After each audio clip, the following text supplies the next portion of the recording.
Yeah. Check 1 2. All right. We live, bro.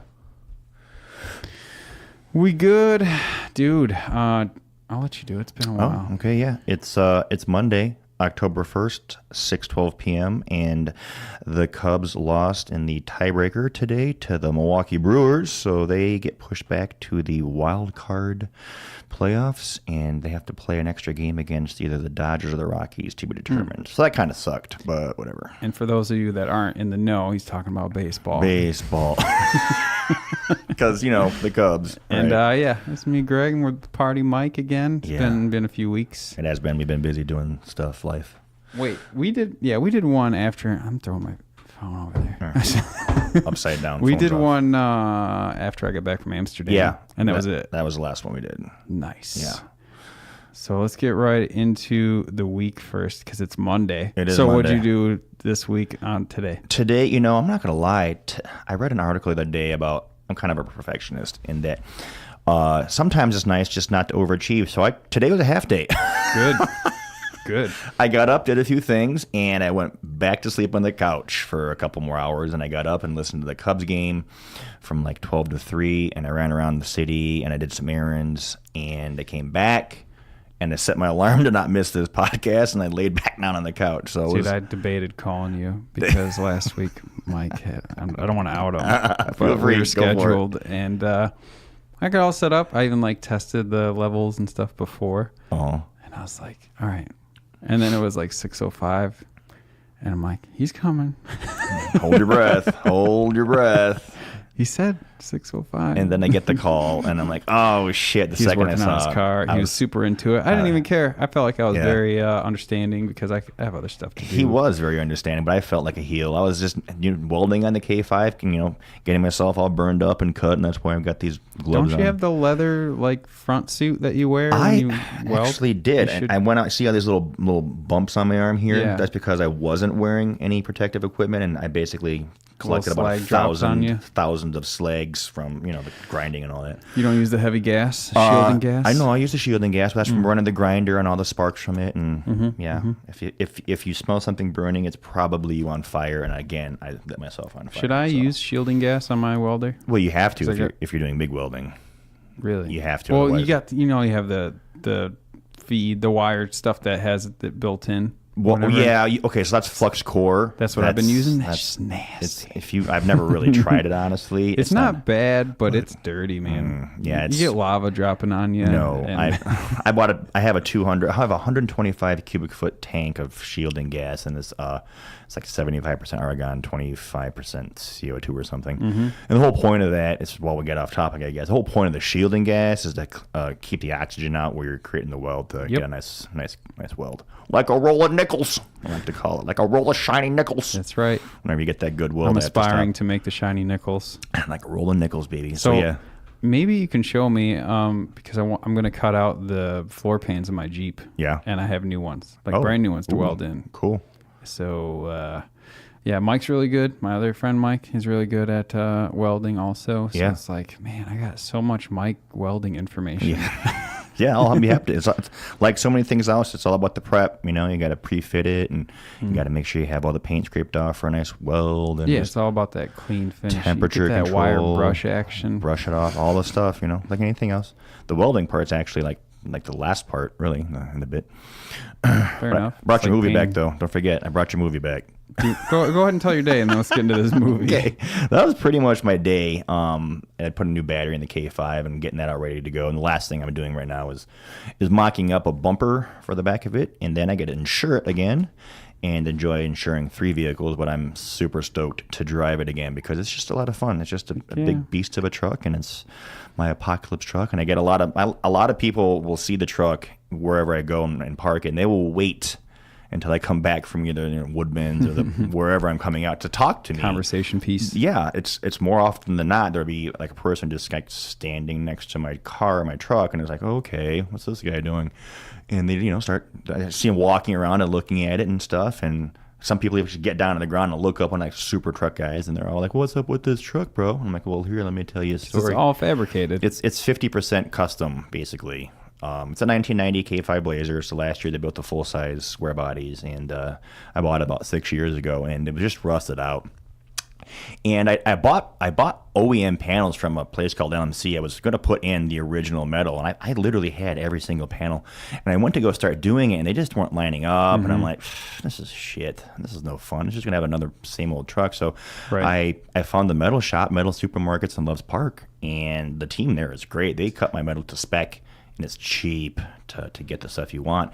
And I bought a welder, and I was like, you know what, I'm going to learn how to do this. And I just started going on, and one thing led to another, and I cut the entire floor out of the thing. How hard is it to, like, say, well, I have this gauge steel, and I need to get this much penetration so it binds together? Is there a formula you use? There is. Actually, it's on the welder. This is the all-welding podcast.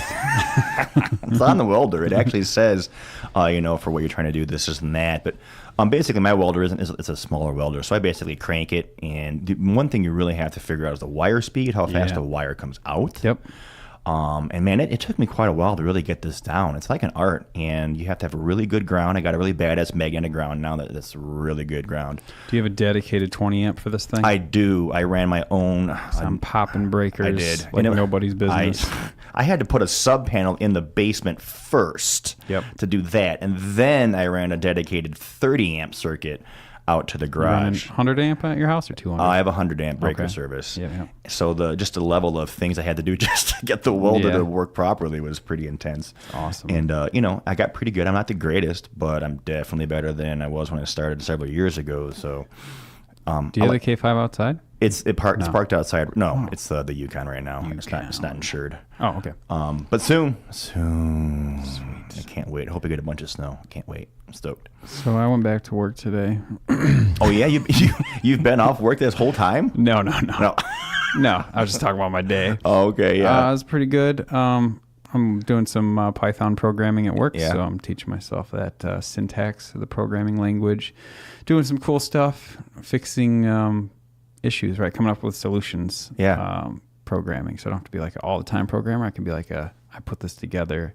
And following some standards, it's kind of fun. What's Python exactly? It's just scripting language, programming language. Yeah. So like old school C programming. I know HTML. I know HTML. I actually did that, but that's it. Yeah, the web code stuff. Yeah. And then you have Objective C. That's what like Apple uses. Okay. And then like the .NET C++ world is all Microsoft. And then Google uses Python. Google. Yeah. Okay. That's not why I'm using Python.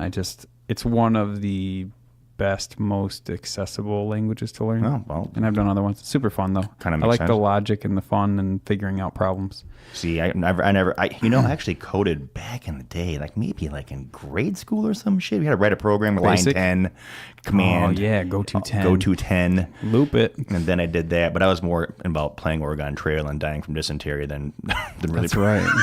How many oxen did you start with? That's what I want to know. You had to have the good oxen. That was key, and food was important, and bullets. Yeah. Shooting the thing. Remember the thing would just come across the screen, and you had to push the button, the space bar, and pew, you saw the bullet go up, and we eat good tonight. Or you starve. It's like I can't carry all this meat.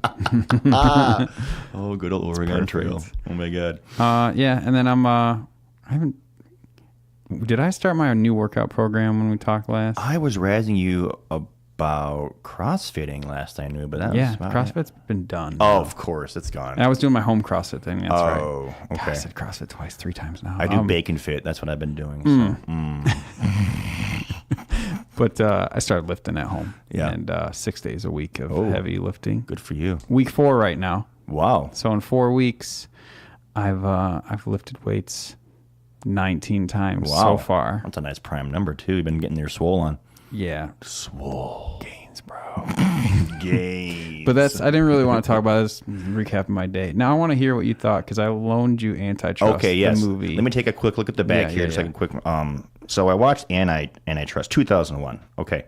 I liked it. I really did. The cool part about this movie, for those of you who haven't seen it, was that it was 17 years ago. And it's got Ryan Philippe, Rachel Lee Cook, Claire Filani, and Tim Robbins is the, quote, bad guy. And just the way they they had all the stuff, all the computer stuff. I was like, oh, that's cute. That's kind of fun. And the premise is this Ryan Phillippe's a really smart guy, and Tim Robbins is like the Bill Gates, like the Bill Gates or the Steve Jobs kind of guy, and he's trying to bring basically his version of internet to all mobile, all devices. Global internet 2.0 to all devices. All devices. Like you can video chat from your little tablet phone to somebody else. Holy crap. And it was cute because a lot of the stuff he was talking about was precursors. That stuff didn't exist. Yeah, now it's commonplace. And now it's everywhere. It's on your phone. So it was a pretty good movie. There's some double crossing and stuff like that. I liked it. At the end of the day, I watched the whole thing. Yeah, that's good. Just fast forward through it. Like lost in translation.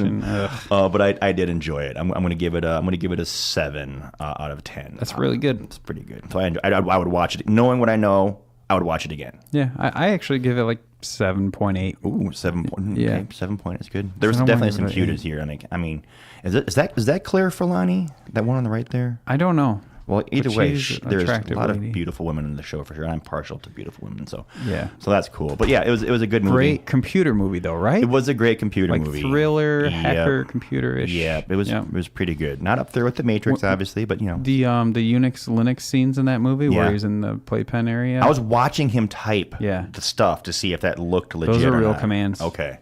So I was like, oh, he's typing stuff. My internet was like, typing Linux. He's typing. He's doing the stuff kind of deal. He's doing it. But I liked it. It was the truth can be dangerous, but trust can be deadly.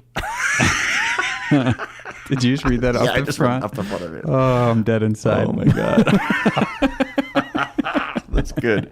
So I do approve of this movie. What's the next movie I'm going to get? Don't forget, we got to get another movie for me. Just every time movies, huh? We'll have to look at the thing. Man, I have so many pictures of you holding Blu-rays on my phone. I watched The Princess Bride the other night with the girl, and that was just a great movie. What are some of Andre the Giant's quotes from that movie? Like he says so many golden things. He's so hard to understand in the first place. Like, oh, I'm so big when something about sportsman stuff. Like I wanted to fight you sportsman like, and he throws the rock and it explodes. And it was such a good movie. He's so lovable. He is lovable. He's a lovable giant. It's a good movie. But yeah, so yeah, so I'm gonna read it off my phone here because mine's on the floor because I threw it. I'm a big fan of not having the phones handy, but I want to make sure I get this right. No, it's fine. So I asked Greg last week what we're talking about, and he goes, futurology, specifically autonomous cars, AI, and also the power of the human brain mind and our perception of reality. Damn. Bam. So I've been watching a shitload of YouTube videos glad you have. On that stuff. And I might go off on some tangents when I get talking. Because I don't know if you know this, our dynamic here is you bring all the content and local references and up-to-date things, and I give my take on it. And I like little dabbles. I'm like, oh, I saw a little bit about this and this. Because you're a good host. I just want to do my thoughts about it more. That's good. We'll get it out there. Do you want to start since you picked the topics, and then I'll kind of key in on that? Or so the futurology, like as far as self-driving cars, what spawned that? And what had that seed in my head is my parents got a new car. What'd they get? They got a 2018 CRV. Okay, cool. Love it. It's a really nice car. Hybrid something? No, just gas. But it had the CVT transmission. Okay, continuously variable, no shifting. Variable. I drove one of those. Just keeps it right at the right RPM. It was really weird for me though. I drove a car with a CVT, and I'm like, but it's so smart. Wait for infinite gear ratio, bro. Wait for Do the math on that. I know, right? It's infinite. Sorry, math puns. Oh, we are going to talk about numbers today too, so that's the thing. So they got this car. And I was taking my dad golfing a couple weeks ago, and I was like, cool, can I drive it? And he's like, yeah. So I drove it, and I was like, does this have any of the self-driving stuff? And he's like, yeah. So I look, and I see this like lane thing. I hit it. He's like, you just let go, and it's good. So I set the cruise control, and it said like lane mode, and in the middle console where the speedometer would be normally, it shows like the car and the lanes. And then you just see the steering wheel just like doing this little move back and forth thing. And I'm like, this is awesome. This is perfect. And I set cruise control. So I'm doing as much as my dad's doing driving. Were you on the highway? We were on Route 2. So, yeah, highway. Oh, not but even it's a two-lane, so I'm trusting it to not swerve and head-on collision. Like, what? I love you, machines. So were your hands like just hovering over the steering wheel? I couldn't be bothered. I just put my hands on my lap and was talking to my dad. Oh, God, I could not do that. Yeah. I was like, let's do this, Dad. Bonnie and Clyde. Wow. So I didn't even know Honda had a driving thing. Yep. Honestly. So I did some research on this, and so what's cool is it has the capability. It lost a little bit. So like we went around these curves and the lines kind of disappeared. Yeah. And it lost it. I'm like, I'm not touching it. And it's like, oh, I can't tell. And it started slowing down. But like, then it found it and it got back centered and it resumed. So it but uses the thing lines that they have, then. so this is for liability because all the regulations is after about 30 seconds, you have to provide input, not touch the steering wheel. You have to touch the steering wheel and move it a different way than it's trying to. Yeah. So that pissed me off. Well, So Tesla's the same way. I was like, yeah, Tesla does the same thing. It's a liability thing, right? So they can completely enable where you don't have to touch it, but it's just a regulation, adoption, blah, blah, blah. So I said, no, I'm not going to touch the steering wheel. And my dad's awesome. He didn't give a I will not touch you. Do He's it. like, whatever. Now that I think of it, he didn't even care. He's like, okay. So I'm like, I'm not touching the steering wheel. And it like input required. And it starts drifting out of the lane. I'm like, well, what the hell is this? Well, where's going to kill you then? Yeah. It started driving off the road. I'm like, no, I'm not touching the steering wheel. In my parents' new car. It's about to go. And then it's like lane correction. And it brought it back and it started slowing down. Oh, so it said, so it's like, I'm going to scare the crap out of you and pull you off the road. Oh, and that's what it did. Yeah, it was weird. Yeah. Wow. It made it seem like it lost where it was and just went out of the lane and then corrected. But it needs input and starts just doing all this weird stuff. Weird. So I looked in like, even like a Honda Fit. You know what a Honda Fit? It's a little tiny Fit car. is go. I like that thing. Yeah. It's new, like $18,000, $20,000. Really? That's not too bad. Yeah. Their $20,000 version has the same stuff. Wow. You can get on the highway and just an entry level car. So if you're driving and you have it on in the highway, you're driving, right? And if you get all sleepy or whatever, it's going to correct. And it's going to, wow. Yeah, it's awesome. I didn't think it was to that level, honestly. So we're that level, and it's on a lot of the cars now. Like, oh, wow. I didn't realize that. Yeah, like Cadillac has a really good one. It's mostly high-end stuff, right? It was Mercedes. I believe Ford has one. Honda for sure has one. Tesla for sure. Tesla was like leading the way on that, obviously. I put up on Facebook the guy, not the video, but a guy did a review of the Tesla Model 3, which is I want one. It's not it's on step to be the car for the masses. So Tesla, which is what I was researching, obviously because I'm an Elon fan, their Type S, I forgot. There's the most expensive car they make is like $75,000, and the step down. There's a Model S, the X, and the 3. The 3 is the price point at $35,000. Yeah, but that's without the driving. Yeah, and all the one stuff. that you want to buy is like rear wheel drive only or something, or front only. It's like any other car. You have the base model, and then you have the add the bells. I kitted one out online. Did you? And I did all the stuff. Like I want all the stuff. What did it come out to be for price? 70,000. We right back to where the other car is. Then that's ridiculous. But that included like paying $5,000. So when they have full autonomous, you get the free upgrade. Oh yeah, over the air upgrade. One of the neat things about Tesla, I did some research too. They actually have a supercharging station right out at the mall. Yeah, it's free. 2 miles from here.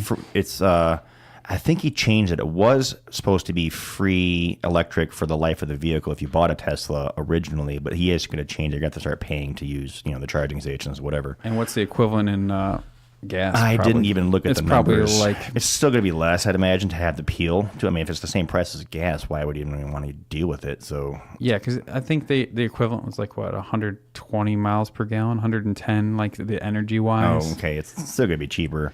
Yeah. One of the really cool things that Tesla does is when they have an update to a new thing, they don't wait for the next model year. They just start putting it in the cars, and it's a constant upgrade of the vehicle. So one thing I wanted to say about this was the freaking Tesla, like the biggest buying point is there's no oil. The maintenance. The zero maintenance. Like you have to change your oil every month if you drive a lot. Like more than that.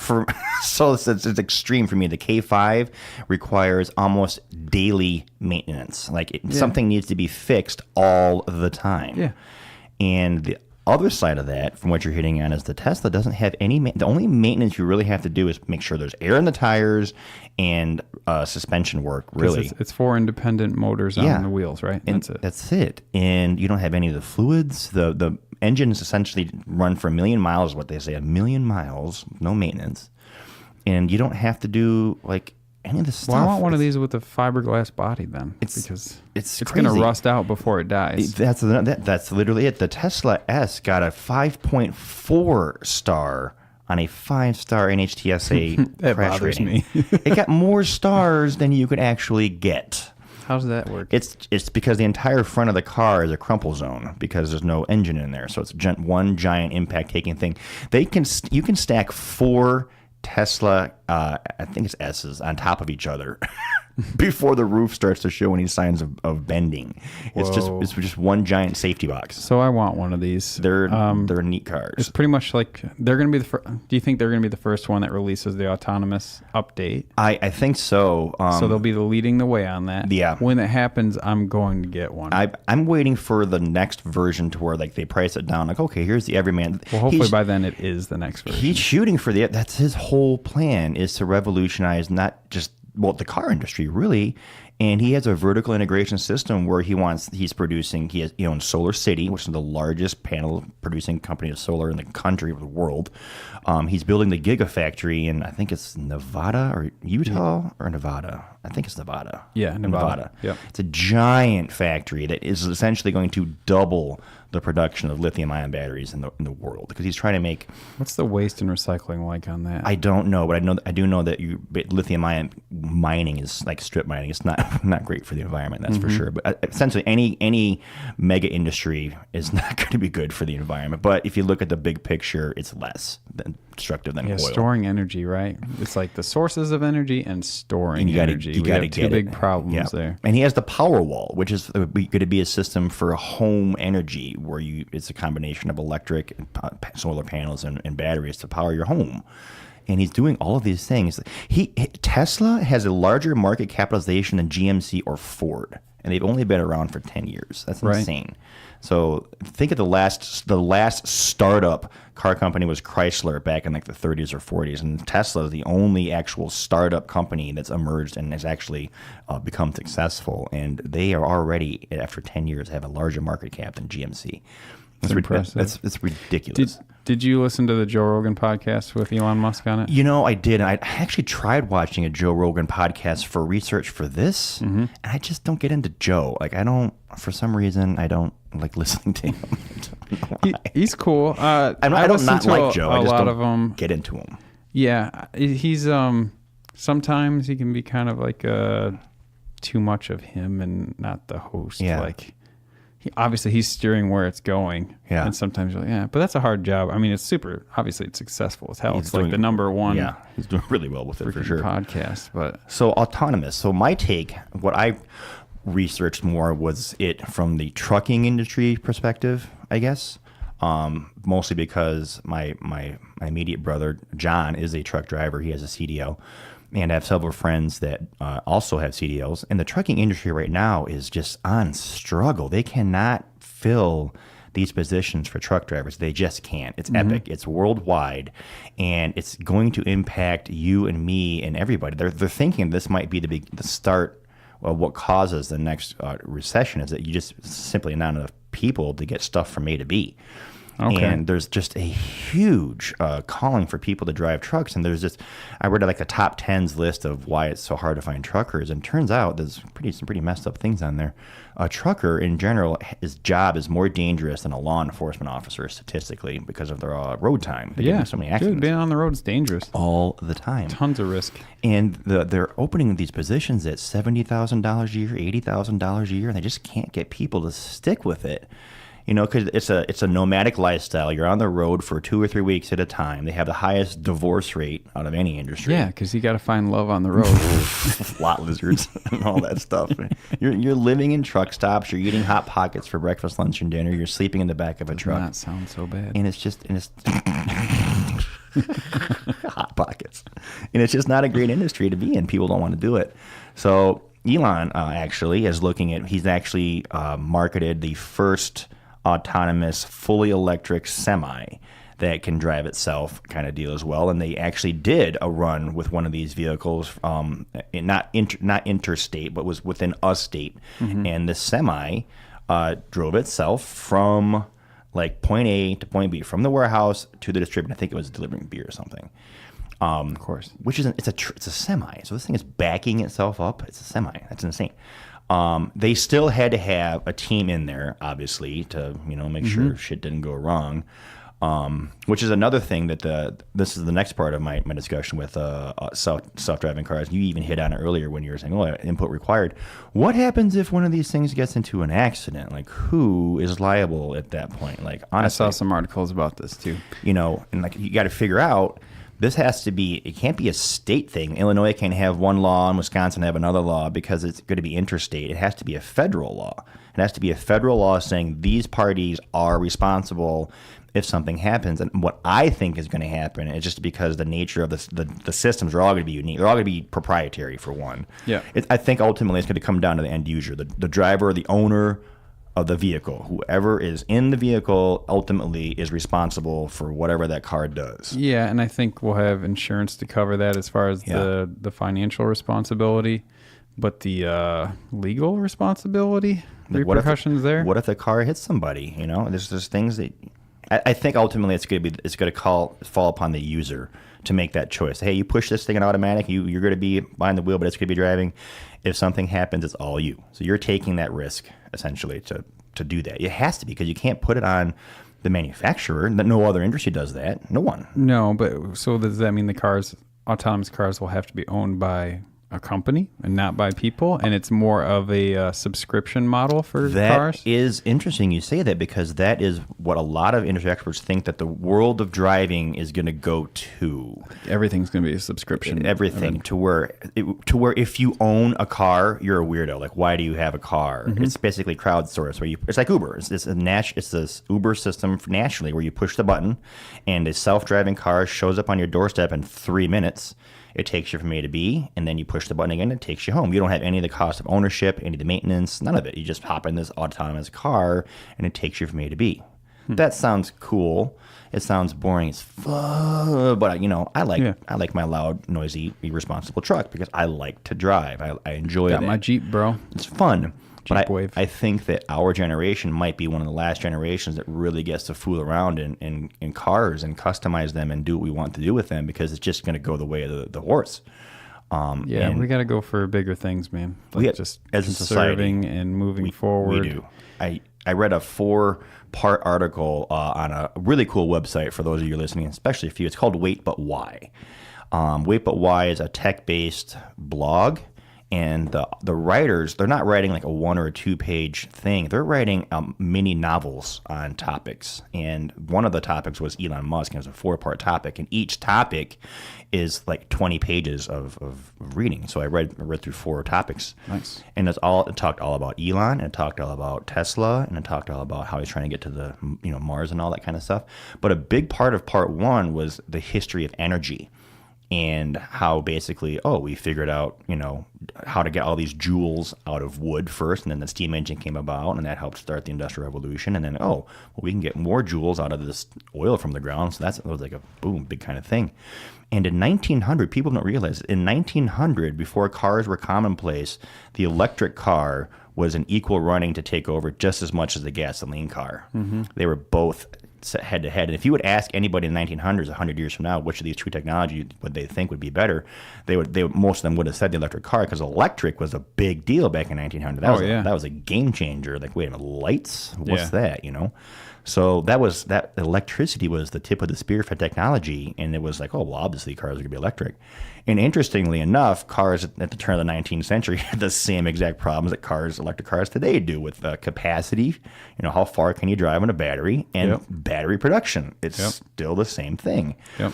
So basically, it turned out that gas was, really cheap, and it was abundant, and there was no technological hurdles for it. So basically, it just won out.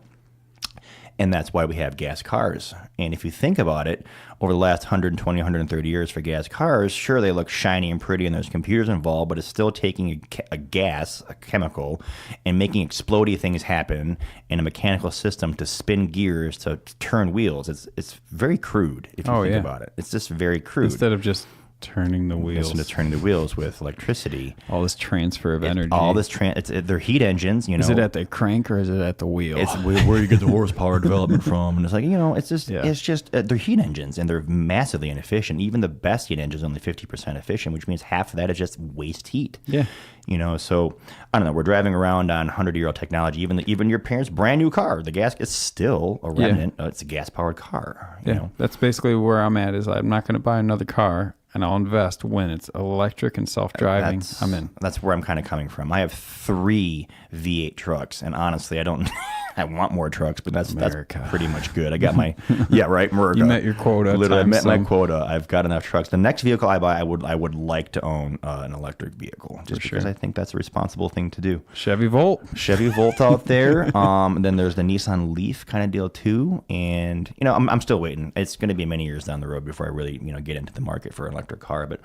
I'm really hoping that Tesla comes out with a $20,000 entry-level car that just has all the bells and whistles, but, you know, whatever. It doesn't have to look cool. I just want a cheap car to drive. Right. And if it's autonomous, I mean, do we need to own a car then? Whether or not if it's autonomous, was it 4%, 5% of the time a car is in use? Literally, cars mostly just sit there. That's literally what most cars do, is just really just sit around all the time. And honestly, as a society, we need better forms of transportation to get around, because there's only so many places to put cars, really. I mean, honestly, think about it.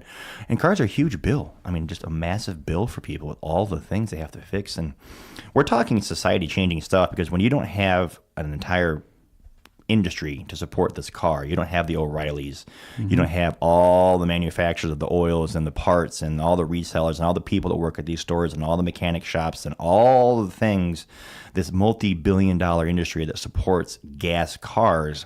That's a society changer, because you don't have those people working anymore in that industry, because it just doesn't exist. Yep. That's the same thing as you had all the buggy whip makers and all the horse buggy people back in the day, and all the people that did the horse stuff. They went out of business because there's no more horse. They try to stall progress and corrupt things. You could have been the best horse whip maker in the world, but if there's no horses to whip, what are you going to do? Yeah, what are you if you're not whipping horses? You're not whipping horses. So it's the same thing with cars. So it's one of those things where this kind of segues into our next conversation, which is the futurology and the way technology is changing the way we live our lives and all of it. So I kind of want to step into that topic if you're ready to go. Yeah, I'm ready. Cool. I'd like to start because with numbers. I want to have a conversation on what numbers are, and it'll make sense later on. But so you mentioned Google, Googol, Googol. I'm going to give you just a quick run through of how big a number really can be. A Google is 10 to the 100th power, 10 with 100 up there.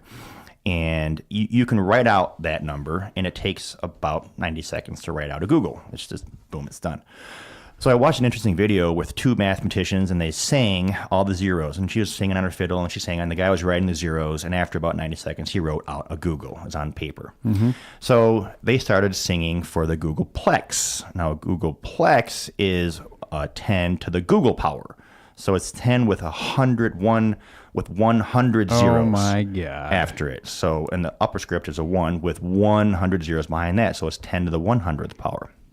So he starts writing these numbers out, and she's singing, and he's like, this isn't going to take forever. And she goes, well, let's do this. Let's do a fun trick. How about we take all the humans that ever lived, and we take all the cells in every human, which is about 7 or 8 trillion cells per human, and we go from the beginning of time, and every single thing sings a 0 every second. Okay, cool. So I'm going to give you a scope of how big a Googleplex is. Take the entire known universe at 93 plus billion light years across, and picture that as a sphere. That's the known universe. And make that equal to a Googleplex, however you want to look at it.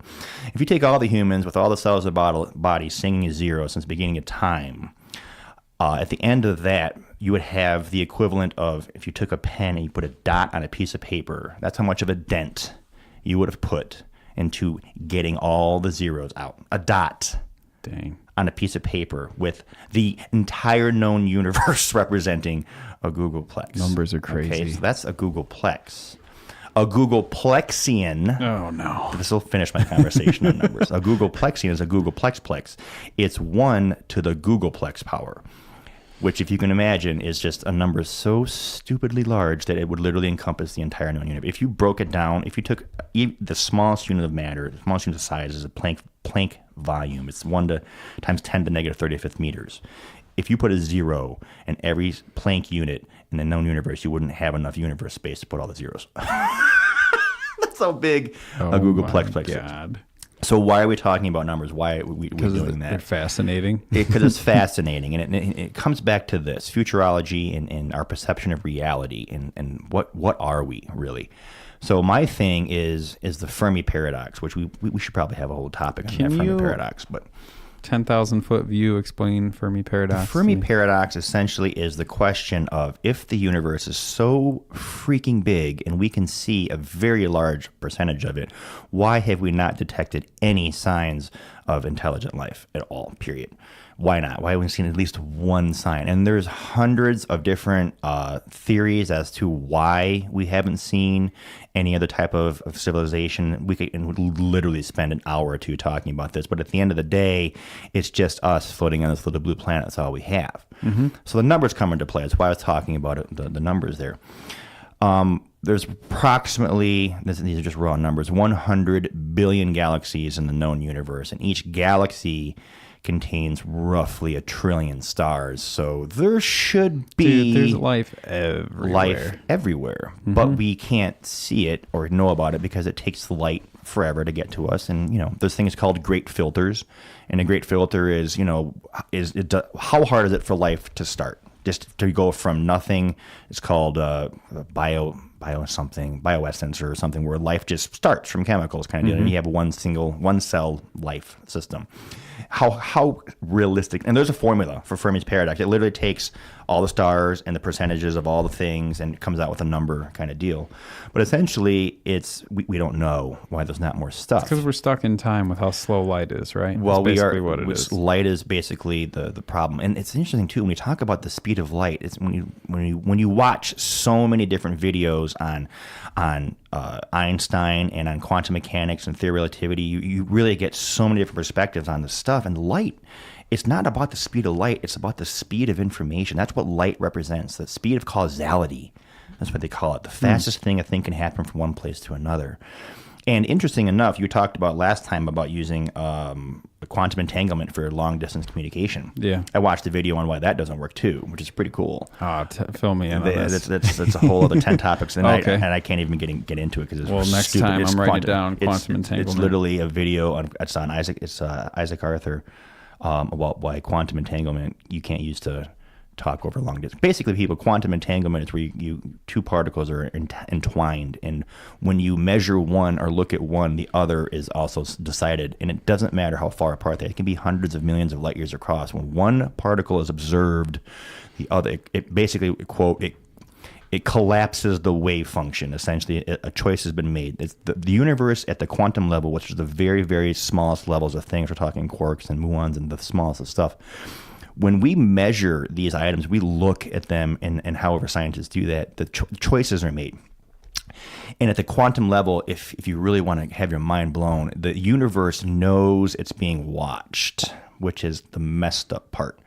And when measurements are made, choices are made, and things happen. So that entangled particle that's 10 light years away instantly switches to being measured. How does information travel across that distance instantly? It's gravity.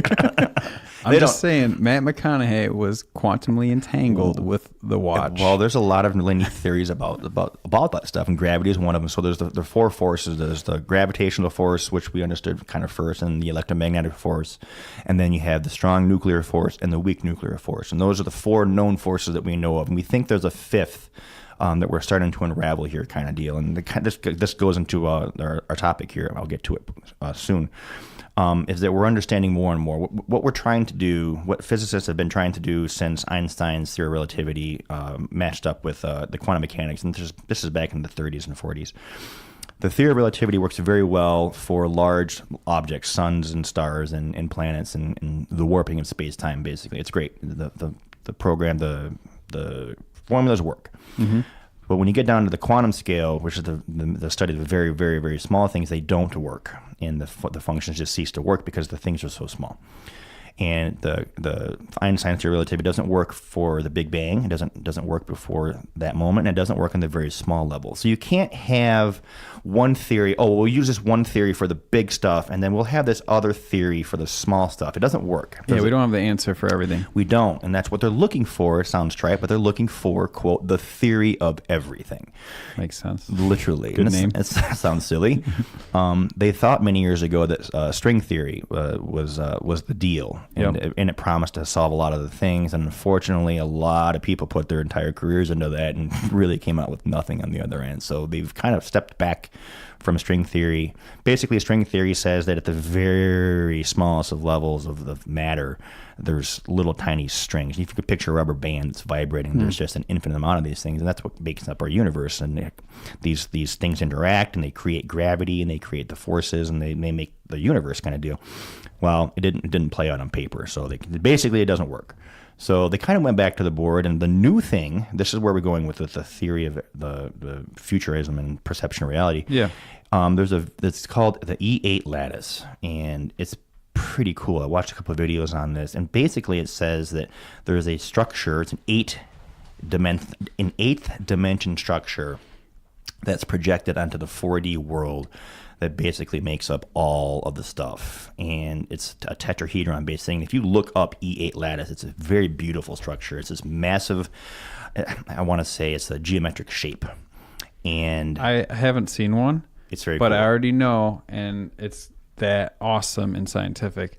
Let's go get tattoos. It's very awesome and scientific. And Can someone do a tattoo of one? It's pretty mind blowing if you look at it, and especially if you look at it in 3D in motion and you just spin the camera around it.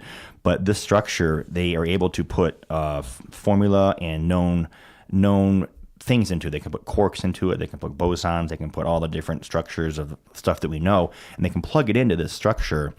And it works. And the cool thing is that there's empty spots left in this structure that represent unknown forces, unknown functions, unknown things. But the scientists say, hey, once we figure this out, we will literally know everything. What does that mean? What are the practical applications for that? Well, in essence, initially nothing really to start, but over time, just think of all the things that the theory of gravity helped us understand with stuff. We're on the moon now, and electromagnetism created electricity. The theory of everything will essentially answer all the questions we have about where the universe started and where it is. I think that'll help us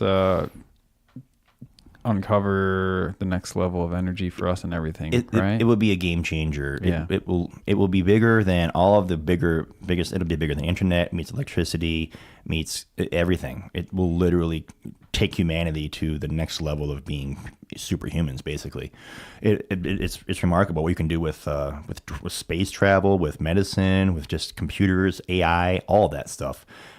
It's not fusion. All that stuff is on the table. I don't know why I just had this thought, but when we become the superhumans, whenever that is, 100 years, 1,000 years. Closer than that, bro. 30 years. Then we're talking 20 years. How bad is everyone going to feel for the people that have already passed? Well, that's a good question. I'm just going to say, because we have this set of humans now that are super, right? Yeah. Like we can bypass any obstacle that's against us biologically, anything. Yeah. How bad are we going to feel about the people that are already gone? Like, damn, this is us now. Here's the thing. Ray Kurzweil, one of the futurists that's a big fan of this stuff happening, is convinced that we'll be able to bring those people back.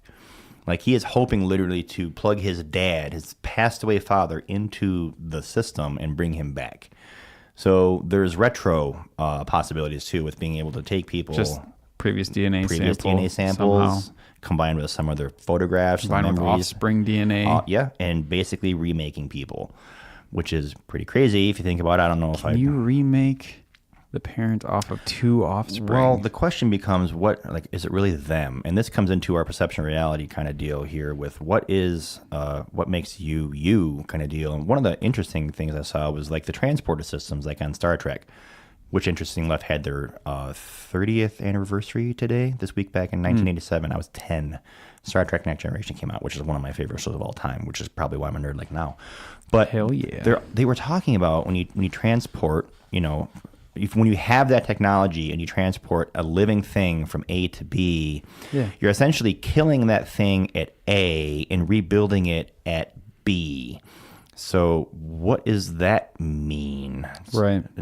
Are you another person? Or did you just die and then you've been reborn? How does your everything transfer? How does your thoughts and your consciousness transfer, kind of deal? That's a really interesting question. We don't understand how the brain really works. We don't. Right? But the thing is, when you watch these videos, Greg, I'm telling you that consciousness doesn't just become a thing that humans have. Consciousness, a lot of really smart. Consciousness is the universe. That's what they're saying. That when you measure, I was telling you, when you have a quantum thing and you measure it, it changes. Who knows? How does it know that? Mm-hmm. That's crazy. Everything exists in a state of probability at the quantum level. Basically, it can be anywhere. It's not until you measure it that it picks a point to be. The best example is maybe picture an atom, and people picture an atom. Oh, it's got a nucleus of protons and neutrons, and there's an electron spinning around it, and that's kind of how it works. It is, but that electron can be in any particular orbit at any given time, and you can't pinpoint until you actually measure it, and it picks a spot. Superposition or whatever. It's superposition. It's a probability curve, and it has a chance to be anywhere basically. So when you have consciousness, they think that consciousness creates matter. It's not the other way around. Matter doesn't create consciousness. The thought creates the universe, and that the universe essentially in the big picture is one conscious thing. You and me and dogs and everything that can think or can understand is part of the same thing. And we are just, these meat suits are just a version of the universe figuring out how to perceive it, basically. So I watched a video on the brain and really its limitations. Your brain is in a box locked inside your head that's dark and soundproof. And it requires the eyes to send in information and the ears and all of our senses, which are all flawed. And it's got all those inputs that are flawed. All those inputs that are flawed. It's got a bunch of little ropes it can pull for output. Yeah, and we think we're seeing what we're seeing, but you know what, Greg? We don't really see the universe in the way that the universe really is. And I watched a lot of different mind tricks that he was playing with sight. And the mind for visual input, it takes up the most of our brain because that's what takes up a lot of our powers is visual processing. Yeah. There was a picture of like dark gray and light gray squares like a checkerboard, and then there was a cylinder with fake light like projected on a picture to where it looked like a shadow. Mm-hmm. And he would say, is that square the same color as this square? And you'd look at it, oh, those are two completely different colors. And you would take that square off and move it, and it was the exact opposite color. Yeah. And even though I knew that color was not the same, I couldn't make my eyes see it because your brain has an input and a shortcut for shadows. Yeah. And it says shadows work this way. That's why you have all those like illusions that you can do. You know consciously that's not the way that's supposed to look, but your brain says, no, shadows work this way. Right. So that's what I'm going to show you. It's the reason I never think about it, that I can see my nose all the time. You can. If you cross your eyes, you can see your nose. It's right there. But it's just weird that your mind plays tricks like that. Subconscious, even though it's there. It's there. Yeah. Clearly, I can see it. For my nose is bigger than yours. But yeah, well, that's how you use it. So, anyways, that looks so perplexed. They did an experiment with sound and with light. And they used runners on the point to take off, and they had to shoot the gun, and the guys take off to run. They slow motion filmed of 4 runners going with the gun, and the gun was pulled, and then you can see it. Nothing happens, and then they go because it takes like 0.2 seconds for your brain to interpret that. Yep. So light travels faster than sound. So let's use a light to cue these people, and I bet they leave faster. Interesting. It's very cool. So they put a little light down there, and instead of pulling the trigger on the gun, they flash the light. And the interesting part was it took them twice as long to go with the light input. And that's kind of funny. I was like, why? Because it takes more processing power to interpret the visual stimuli because it's a more complicated system than hearing. What about touch? What if they slap them on the back? They didn't do touch. I bet that would be the same, if not slightly faster. You think so? Hearing. Touch versus hearing. They didn't do touch. They did hearing is twice as fast as light because it's a more simple system in your brain. So that's kind of cool. One of the other cool things was perception of time on your visual input, depending on what type of situation. If you're in a stressful situation, how things that are life-threatening take slow time down. Like a guy fell off a building, and he pictured it took forever, but it only took like 0.2 seconds, but it took forever. The amygdala in your brain actually changes your perception and formation of memories based on the stress you are having during the time that these memories are being created. So the more stressful the situation is, the longer it seems to happen in your brain. So when you recollect an event, it's like, oh man, that took forever, but it really didn't. Obviously, the same time is the same. So your brain does all these really crazy things to say, oh, well, here's my perception of the world, and I think we got this. The visible light spectrum, if you look at light or you look at visual perception, it goes from we see light in a very narrow band of colors for the red, green, blue, indigo, violet color spectrum, right? Yeah.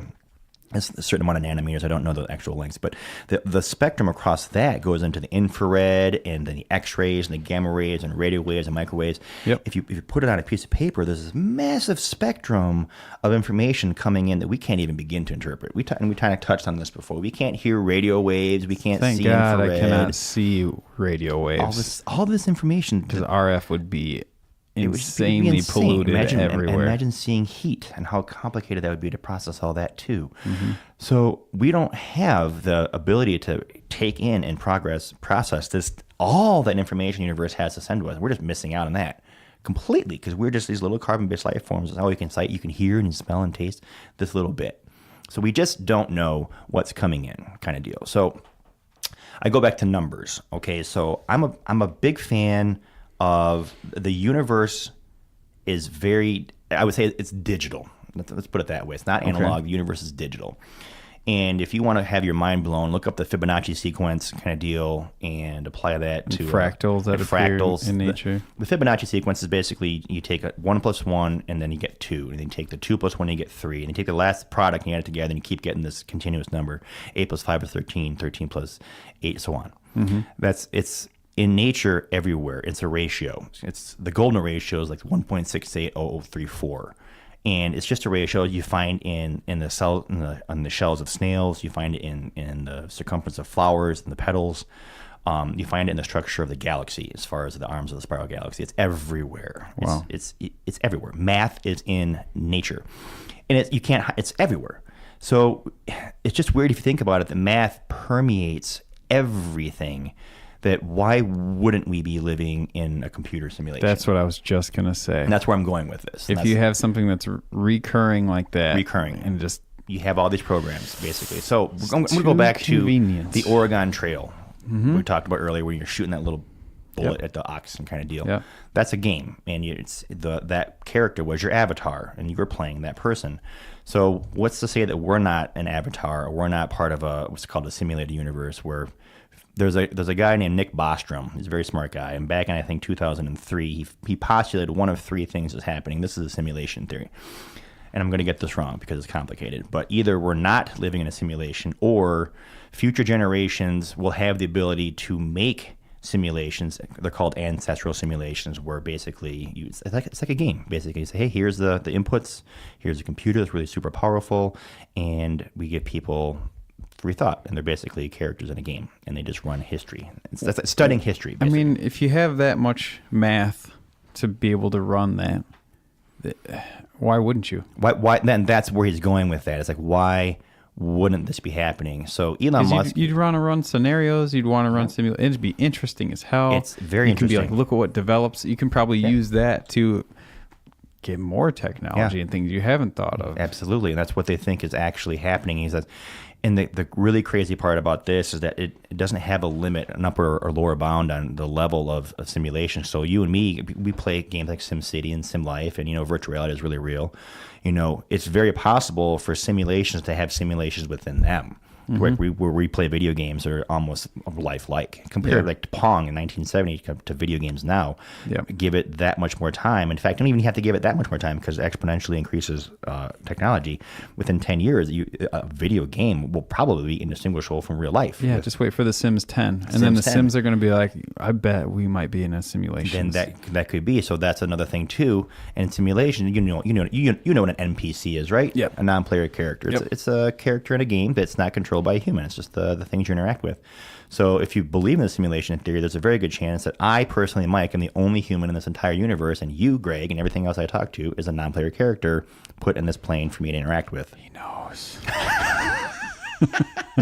Or it's just some people, or just very little bit, or it's everybody. You can look at it in many different ways. So they were trying to figure out like how much computing power would you need to do simulation theory on a scale that we have right now. And it's actually not that much more than we would conceivably have as our own species within the next 20 or 30 years, especially when quantum computers come out. Easy. Yeah. So I come back around full circle to the Fermi paradox, why we haven't found any other life forms, and simply because if you believe in the computer simulation theory, it's because there are none, and we are the only living things, quote, living things plugged into this particular simulation to do what we do, and that there is simply nothing else out there for us to see because it's not about that. Or they have parameters put in where we don't see each other. It's very possible too, and it's also a neat thing is. And when you're playing a computer game and you have a load screen, it's loading that next area up because, the computer doesn't render all the things unless you're actually participating in it. It's the same thing. There's another thought that's the same thing on this world, that if you can't see it at that moment and you're not participating, it's not there. So your entire kitchen right now, unless something is looking at it, like a person outside, it doesn't exist. It's not there. Right. It just isn't taking up any computer power. Which is like the human development, too, with babies. They go through that phase. Do they? They don't see it. It doesn't not exist. that, yep. That's why Peekaboo is so awesome. Peekaboo. Yep. If you don't see it, it doesn't exist. The continuation of reality, basically. So Neil deGrasse Tyson, too, he's another really smart physicist kind of deal. He's a big fan of the simulation theory, too. And he goes, if you take all these simulated environments and you take, it's called base reality. So base reality would be that we are not living in a simulation. It's just we are what we think we are. We're carbon-based life forms. We're legit. We're really humans. We're really biological. And that's called base reality. And then if you also believe in simulation theory that, okay, well, maybe we're a simulation and then maybe there's a simulation in that. Well, they're not going to run just one simulation. They're going to run hundreds of billions, if not trillions of simulations because they're going to have the power to do that. They're not going to run just one. They're going to run a shitload of them. So you take all of those things and you put all these simulations, if you will, and you throw a dart at them. What are the chances that you're actually going to hit base reality versus one of the trillions of simulations that you are actually in base reality? The number is so small that you are most likely, for sure, living in a computer simulation. Yeah, and we're not bound by their time either. So our entire 13 billion years could be just a nanosecond could be an hour. In their simulation. Yeah. We have no idea. The time scales could be they could be running an entire billion-year human history in an hour or a minute. You don't know. Or it's just a click. Or a second. And then they start over they're again. doing 1,000 of these universes that are 20, 30 billion years old a second. Because, see, we don't know. Okay, 13 billion years, but humanity is an intelligent species only been around for a few tens of thousands of years, Yeah. So all of that could just be bullshit. Right. That's why we don't know what happened before the Big Bang, because there was nothing. It's like someone turned on the computer, click. Yeah. That's literally what they think happens, too. So there's a lot of theories, a lot of math that kind of point to why this is legit, and some of it comes down to what's called a pixelated universe, where you have your laptop, your TV has the smallest unit of rendering. It's a pixel. It's the smallest unit of space on the screen. It's the same thing with Planck time. Same thing with Planck space. There's no useful information in something smaller than the Planck scale. It's just there's nothing there. So nothing. So that's a resolution of our universe. The resolution of the simulation. The simulation is a Planck scale. And then a lot of the things that they simply can't figure out are just because it's not meant for us to figure out. The information isn't there, and we won't know. So a lot of those things, for example, what I just talked about, quantum entanglement, something from A to B traveling faster than light can possibly permit information travel, would only work in a digital world. Because if you have a pixel on one side of your computer and you have a pixel on the other side of your computer and you turn your computer off, they both turn off at the same time. Regardless of how far pixel A is from pixel B, it could be the biggest computer screen in the entire universe. It could be 1,000 miles across. Yeah. And you turn off the computer monitor, both the pixels shut off at the same time. Information travels faster than the speed of light. Yep. So that works in a simulation theory, because how else are you going to have something travel faster than causality from A to B if it's not digital? It's impossible. Mm-hmm.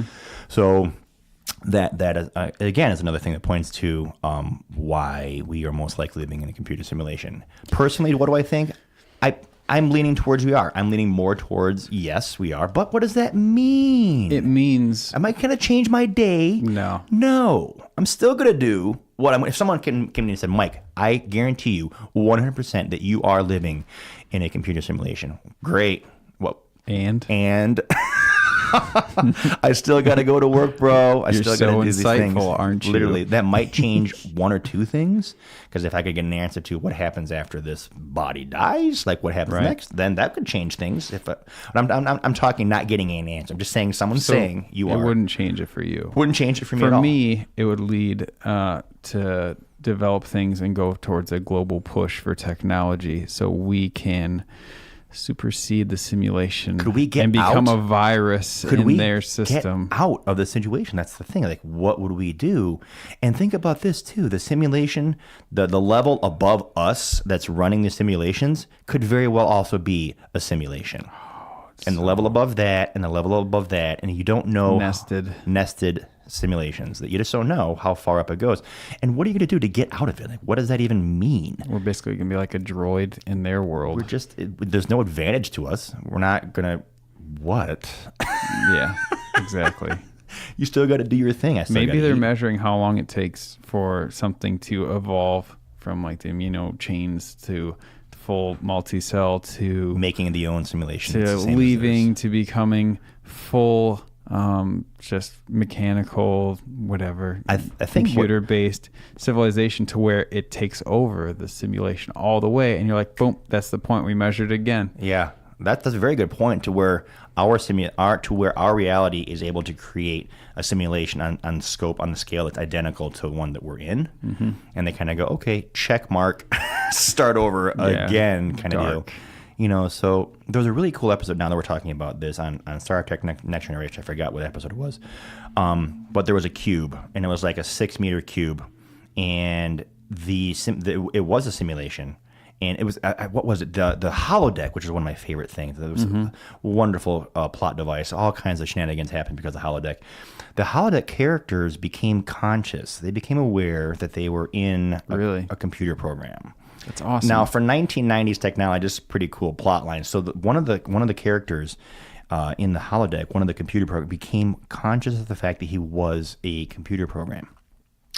And I should probably watch this episode. And he, from within the holodeck, was able to take over the Enterprise and basically get out of the box, essentially, which is a pretty cool plot, which parallels exactly what we were talking about now.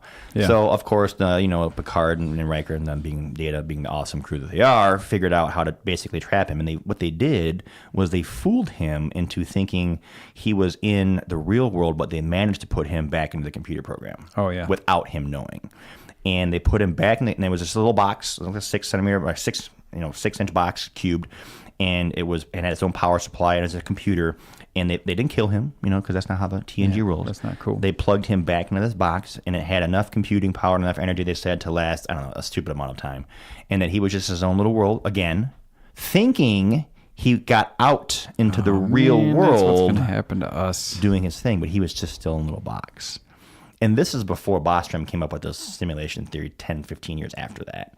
So that's pretty cool. And I don't think we have to worry about the scope of the universe while we're still biological. I don't either. So there's plenty to do. There's so much space out there. Like the Milky Way will probably... Thanks for all the space. Yeah, thanks for all the space. Instead of just Earth being the center and that's it, and there's nothing outside there. And that is one of the counter arguments to why the simulation theory isn't the thing, is why would there be all of the galaxies out there kind of deal, to which the counter argument is they're just digital images. It's just a little blurb put up there as a... Is there a religion for the simulation creators?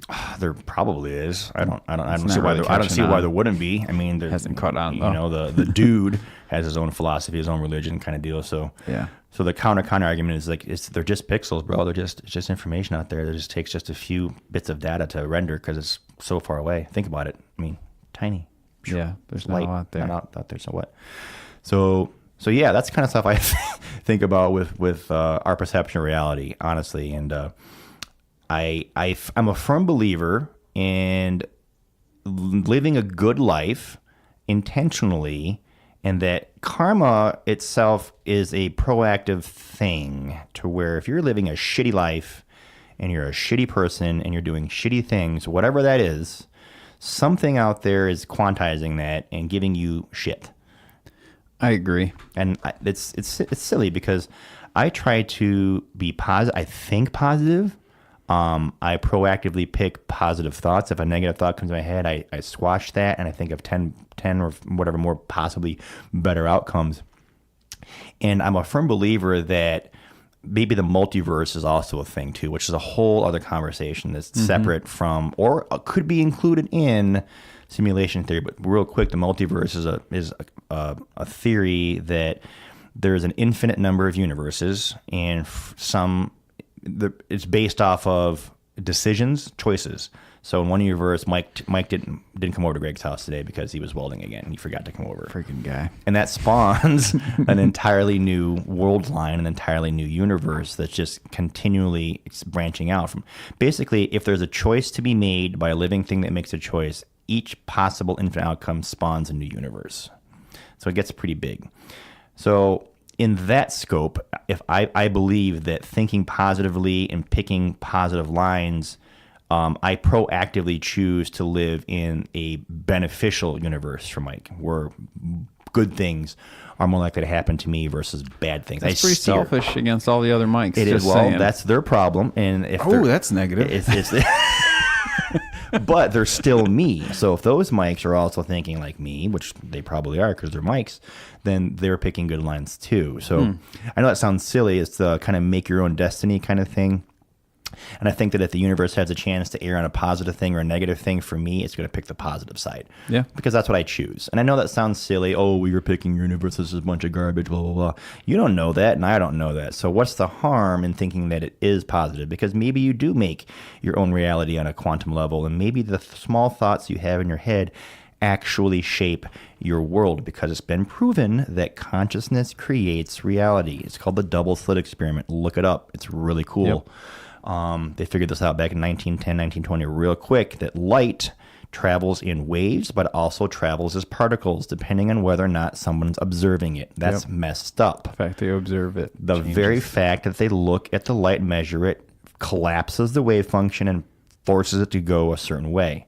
And they've redone this theory in modern times with using computers and error checking and looking at it, and they continually get the same result.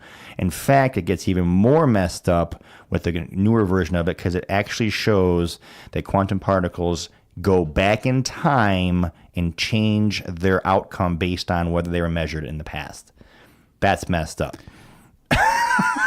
The result changes and they go back in time. I can't even begin to explain because you measured it. Because you measured it.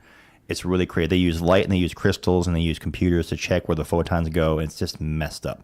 Dang. So it's been proven on a basic level that consciousness creates reality. So why not extrapolate that out into you thinking? If there's no cons, if there's no like disillusion, and if there's no cons to the way of thinking, then more power to you. It doesn't. I mean, obviously, I can't think of. Okay, so this is that kind of builds off of that. There's Michio Kaku he's a scientist, an astrophysicist. He's a really smart guy. Watch some of his videos.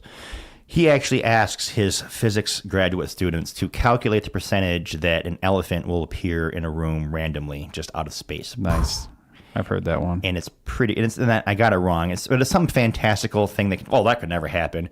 And he goes, well, technically it could happen. It would just take more time than there's been in the universe for that possibility. So there's a probability that a pink elephant standing on a ball will manifest itself in the middle of his classroom during the test. It's very small probability, but it is possible, which essentially means anything is possible given enough time.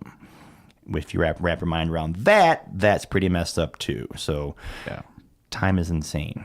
It's really one of the factors that, and our universe is very young. It's only 13 billion years old. And give you some perspective, some of the stars that exist, like the red dwarfs, they can live for tens of trillions of years. Yeah, super young. That's just ridiculous. Not even 1 trillion. Not even one.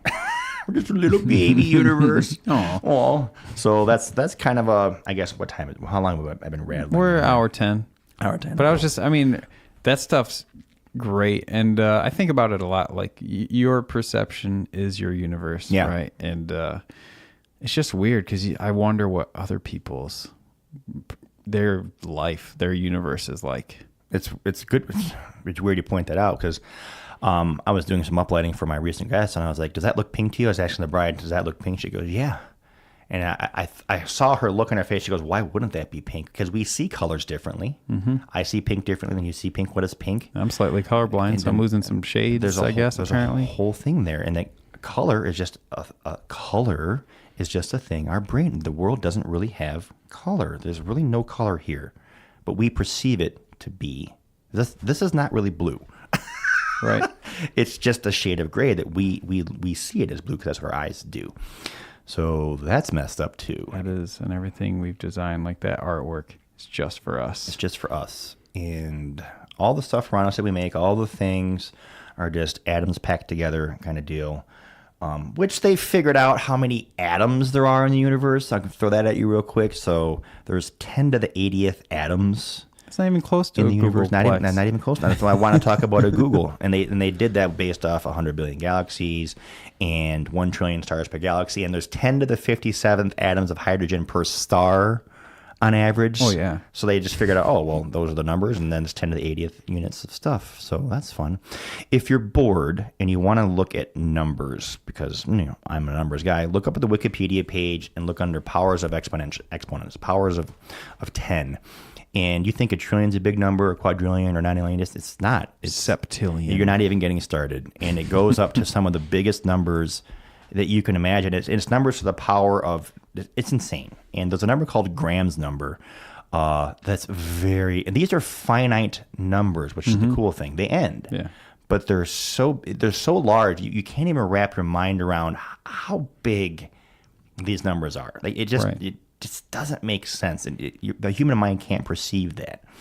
So again, we live in a world, everything is a number, just like distance and space. And space, and all of it. It's all based off numbers. And once you kind of wrap your head around how inextricably the human race and everything is based off of numbers, it's crazy. If they found that certain animals can count in their own way, they don't have an actual representation of this is a number, but they took these lemurs and they put a touch screen in front of them, and they put 2 different cards. One card would have 1 dot and one card would have like 5 dots, and when it picked the number that was less, it got a sugar pellet.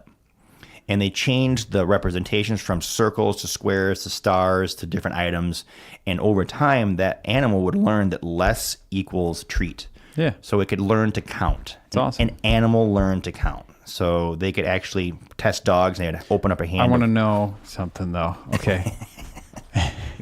You have 2 big beach balls. Yeah. And you have 1 really, really big golf ball. That's bigger than both the beach balls. They picked the 2? The 1? They did. Even though it's larger. They found that size didn't matter. Okay, so that's why I want to make sure. They had 1 big thing or 5 small. They did all the variations they could to take out as many variables as they could. And 4 golf balls, 1 bowling ball. Yeah, doesn't matter if the size was the number of the things. That's great. These animals learn to count. I don't know why I questioned it. They're scientists. I wouldn't talk about it if it wasn't cool. So everything's based on numbers, and if everything's based off numbers, then that just means that we're in a digital world. It just means that there's zeros and ones on and off, yes or no, at every level. And it just because we're so expanded out from the smallest scale doesn't mean that we're any less, tied to equations and functions and forms. The guy that's a very smart physicist found doing his math equations that one of the equations that Google uses as a search algorithm to show you the results you want is actually identical, not close to, it's identical to one of the equations that he's using in quantum mathematics. That essentially that code that is in Google is identical to a code in the quantum world used to figure out some shit. Error correcting. So that's pretty cool too. Like all these forms and functions and numbers and stuff, it's just we're tied to it. We can't get away from it. And I think it's either all or none. You can't kind of partially be, digital, or the Fibonacci sequence or the golden ratio. That's kind of cool. Push off. It's yes or no. You are, you aren't. You can't kind of be like digital or not. It's you are, you aren't. And I think we are, honestly. Like I'll end with that. I think that we're part of a bigger system that none of us can really begin to know because we're in the system. We can't see out of it. Thought camp on digital. I'm also a 1. Well, I'm a 1 because I'm not a 0 because I'm not. I am. Yeah. I think, therefore I am. I guess we can leave it with Rene Descartes. It kind of comes full circle that back in the day, he's like, man, the only thing that I can guarantee is that I can think and that I am. And that's it. And that's the only thing that he can truly know. The only thing that any human individually can truly know is that they exist. And that's it. And any knowledge other than that is not provable or is a waste of time. You just can't know. The only thing that you can know is that you exist. Period. So I guess I can leave it with that. That's pretty great. I know I exist. I'm not a non-player character. I'm not an NPC. I am not an NPC. All right, good shit, man. Good talk, bro. See ya. Here you go.